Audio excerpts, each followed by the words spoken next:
हम इस समस्या से निकलने का कोई ना कोई उपाय सोच ही लेंगे। सामान में मैंने थोड़ी हल्दी रख ली थी, लाओ मैं तुम्हारी चोट पर हल्दी भरकर पट्टी बांध देती हूँ। बेचारे उमेश और ललिता अपने परिवार के साथ इस बाढ़ में बहुत दुख झेल रहे थे, पर ललिता हिम्मत नहीं हार रही थी। उसे शौचालय की समस्या के लिए कुछ न कुछ उपाय तो सोचना ही था। अगले दिन ललिता सुबह उठी और बाढ़ में टूटे हुए पेड़ों की लकड़ियों को काटने छिलने लगी। ललिता, तुम क्या कर रही हो?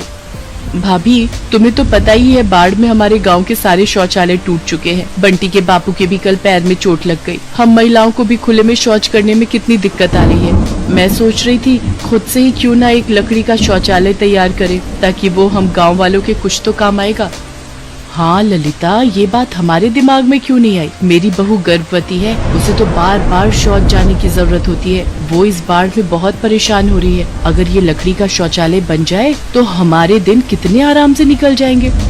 ललिता, हम औरतों की और भी बहुत सी परेशानियां होती हैं, जिस कारण हमें शौच की जरूरत होती है। गंदगी में शौच करने से हम औरतों को कोई बीमारी ना लगे, इससे बचने के लिए हम सब तुम्हारे साथ लकड़ी का शौचालय बनाने में मदद करेंगे। चलो बहनों, हम भी ललिता का साथ देते हैं। गांव की बाकी औरतें भी ललिता का साथ देने के लिए आ गयी। सबने टूटे हुए पेड़ों की लकड़ियों को तोड़कर काट कर इकट्ठा किया और धीरे धीरे सबके प्रयासों से लकड़ी की दीवारें खड़ी हो गयी। और कड़ी मेहनत और लगन से ललिता ने लकड़ी, कील और खपच्चियों की मदद से शौचालय का निर्माण कर दिया। लकड़ी का शौचालय बनने से गाँव की औरतों को बहुत आराम मिल गया था। अब ललिता, तुम्हारे प्रयासों को देखकर हमने सोचा है कि हम और भी लकड़ी का शौचालय निर्मित करवाएं, जिसकी सारी जिम्मेदारी मैं तुम्हें और उमेश को देता हूँ। अगले कुछ ही दिनों में हम इस गांव में लकड़ी के और भी शौचालय बनवा देंगे हैं।